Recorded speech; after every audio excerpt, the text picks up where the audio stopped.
اگر آپ اس دولت کے لیے شکر گزار ہیں جو آپ کے پاس ہے، چاہے کم ہی کیوں نہ ہو، تو آپ مزید دولت حاصل کریں گے۔ اگر آپ کسی رشتے کے لیے شکر گزار ہیں، چاہے وہ کامل نہیں، تو آپ کا رشتہ بہتر ہو جائے گا۔ اگر آپ اس نوکری کے لیے شکر گزار ہیں جو آپ کے پاس ہے، چاہے یہ آپ کی پسندیدہ نوکری بھی نہیں ہے، تو آپ اپنے کام میں بہتر مواقع حاصل کریں گے، کیونکہ اظہار تشکر زندگی میں عظیم بہتات کرتا ہے۔ اگر آپ اپنی پوری زندگی صرف ایک ہی دعا مانگے ہیں، آپ کا شکریہ، تو یہی بہت ہے۔ اظہار تشکر صرف 2 سادہ سے الفاظ سے شروع ہوتا ہے: آپ کا شکریہ۔ لیکن آپ کو اپنے پورے دل سے تشکر منانا ہوگا۔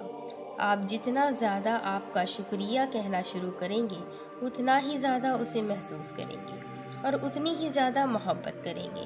اپنی زندگی میں اظہار تشکر کی طاقت کو استعمال کرنے کے 3 طریقے ہیں۔